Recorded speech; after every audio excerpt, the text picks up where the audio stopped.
Assalamualaikum warahmatullahi wabarakatuh. Sahabat channel kami yang dimuliakan oleh Allah. Sebelum video dimulai, kami mengucapkan taqabbalallahu minna wa minkum wa kullu amin wa antum bi khairin. Al-Imam An-Nawawi berkata, ittafaqa ahlus sunnati minal muhaddithin wal fuqaha'i wal mutakallimin ala anna al-mu'mina alladhi yuhkamu bi annahu min ahli al-qiblati wa la yukhalladu fin nari la yakunu illa man i'taqada bi qalbihi dinal islami i'tiqadan jaziman khaliyan minasyukuk wa nataqa bisyahadatain fa in iktasara ala ihdahuma lam yakun min ahli al-qiblati aslan illa idza ajaza 'anil nutqi li khalalin fi lisanihi au li'adami tamakkuni minhu limu'ajalati al-maniyah au li ghairi dzalika fa innahu yakunu mu'minan.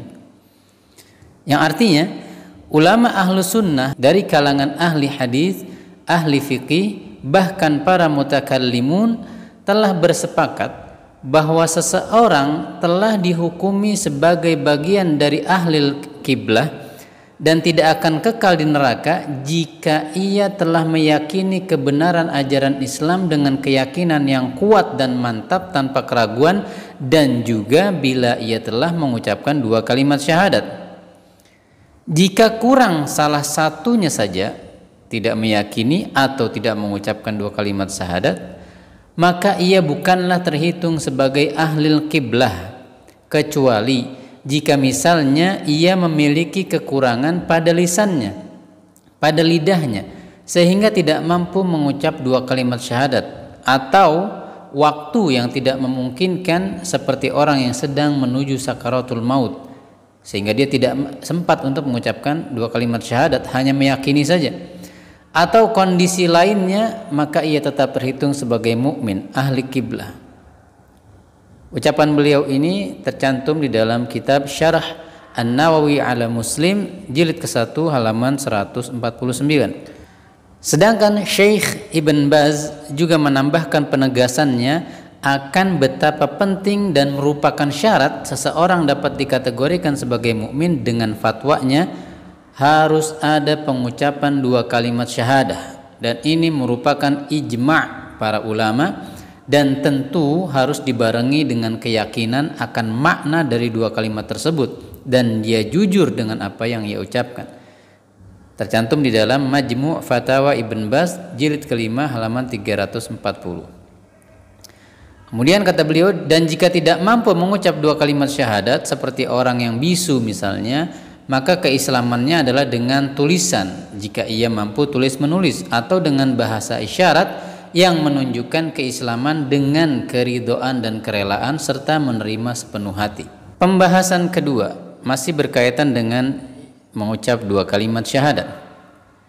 Wajib hukumnya menyebut nama Nabi Muhammad dalam syahadatain, dan sama sahnya orang yang menyebut kunyah atau laqab serta nama lain dari nama-nama Nabi Muhammad SAW sebagaimana orang yang menyebut nama Muhammad seperti Ahmad atau Al-Mahi dan Abul Qasim yang juga merupakan panggilan-panggilan Nabi. Al-Imam Al-Hulaimi berkata mengenai hal ini, wa idza qala al-kafiru la ilaha illallah Ahmadu Rasulullah fadzalika wa qawluhu Muhammadur Rasulullah sawa'un. Qala Allah azza wa jalla wa mubashiran bi rasuli ya'ti min ba'dihi ismuhu Ahmad wa ta'wilul lafdhaini wahidun fala farqa baina Ahmad wa Muhammad wa in qala Abul Qasim Rasulullah fakadzalika wallahu ta'ala a'lam. Jika seorang kafir mengucapkan la ilaha illallah Ahmadu Rasulullah, itu sama sahnya sebagaimana jika ia mengucapkan Muhammadur Rasulullah. Allah berfirman di dalam surat Shaf ayat yang ke-6, wa mubasyiran bi rasuli ya'ti min ba'dihi ismuhu Ahmad, dan sebagai pembawa berita gembira akan datangnya seorang nabi setelahku. Ini ucapan Nabi Isa yang bernama Ahmad. Jadi nama Nabi Muhammad juga Ahmad disebut oleh Allah, dan makna keduanya Muhammad dan Ahmad adalah sama, tidak ada beda antara Ahmad dan Muhammad. Dan bila ia menyebut Abul Qasim Rasulullah, itu juga sama sahnya. Ini tercantum di dalam kitab Al-Minhaj fi Syu'abil Iman jilid ke-1 halaman 140. Pembahasan ketiga masih mengenai dua kalimat syahadat. Bila ada seseorang yang mengetahui akan adanya seorang utusan Allah untuk seluruh manusia, ia tahu, namun dia tidak tahu namanya yaitu Muhammad, namun ia tetap beriman dan memberikan persaksian dengan lisannya, maka ia sudah sah menjadi seorang muslim, seperti ketika ia berucap aslamtu, aku sudah berserah diri, atau aku beriman kepada utusan yang diimani oleh kaum muslimin. Dia tidak menyebut nama Nabi Muhammad. Allah berfirman mengisahkan kisah Fir'aun ketika dia hampir tenggelam. Amantu annahu la ilaha illa alladhi amanat bihi banu Israel wa ana minal muslimin. Kemudian Allah membalas ucapan Fir'aun tersebut di dalam ayat 91-nya dari surat Yunus. Al-ana wa qad asaita qablu wa kunta minal mufsidin.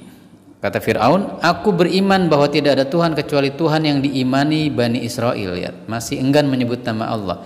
Dan aku termasuk orang yang berserah diri.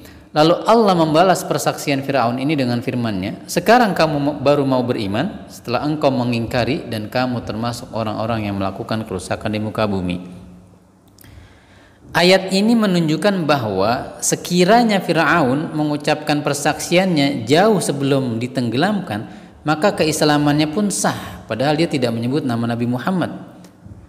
Syekh Muhammad Ibn Utsaimin berkata, setelah beliau menyebutkan beberapa hadis yang menerangkan perkara syahadatnya orang kafir, dalil-dalil ini dan yang semisalnya menunjukkan bahwa tidaklah sempurna Islam seseorang melainkan dengan mengucapkan dua kalimat syahadat. Akan tetapi ada dalil-dalil lain yang menerangkan bahwa seseorang bisa dikategorikan masuk Islam meski hanya baru mengucapkan potongan syahadat pertama, yaitu la ilaha illallah saja. Di antaranya adalah hadits Usamah tentang kisah seorang yang hampir dibunuh oleh Usamah, namun orang tersebut mengucapkan la ilaha illallah. Namun sayangnya Usamah tetap membunuhnya. Usamah pun menceritakan kejadian tersebut kepada Nabi Muhammad, lalu Nabi menegurnya dengan mengatakan, aqataltahu ba'da an qala la ilaha illallah? Qala na'am innama qalaha ta'awudan. Apakah kamu tetap membunuhnya wahai Usamah padahal ia telah mengucapkan la ilaha illallah? Usamah menjawab, iya Rasulullah, karena aku tahu ia mengucapkan itu hanya karena takut aku bunuh. Kemudian Nabi terus saja mengulang-ulang pertanyaan teguran tersebut hingga membuat Usamah begitu amat menyesal, sampai-sampai ia berandai-andai kejadian itu terjadi saat Usamah belum beriman, sehingga kesalahan ini bisa terampuni saat beliau masuk Islam karena ia telah membunuh seseorang yang telah bersyahadat. Riwayat ini menunjukkan teman-teman sekalian bahwa dengan ucapan la ilaha illallah saja orang tersebut telah dianggap masuk Islam oleh Rasulullah dan terjagalah darahnya, haram untuk dibunuh. Kemudian yang kedua, kisah mengenai datangnya Nabi atau hadirnya beliau saat pamannya yaitu Abu Thalib hampir mengalami sakaratul maut. Beliau berkata kepada Abu Thalib, ya amma qul la ilaha illallah kalimatan uhajju laka biha indallah. Wahai pamanku, katakanlah la ilaha illallah, tiada Tuhan selain Allah. Sebuah kalimat yang dapat aku jadikan hujjah, argumen di hadapan Allah untuk menolongmu. Nah, di sini Nabi tidak menyebutkan potongan syahadat yang kedua, syahadatul Rasul. Sehingga yang nampak bagiku menurut Syekh Utsaimin dari dua kisah tersebut adalah telah sah orang yang hanya menyebut syahadat pertama. Namun tentu jika seseorang yang sudah mengucap separuh atau sebagian syahadat tadi, ia masih punya kesempatan hidup, tetap harus diminta mengucapkan syahadatul Rasul untuk menyempurnakan persaksiannya. Asyarhul Mumti' jilid ke-14 464 sampai 466 halamannya. Barakallahu fikum wallahu taala alam bisawab. Assalamualaikum warahmatullahi wabarakatuh.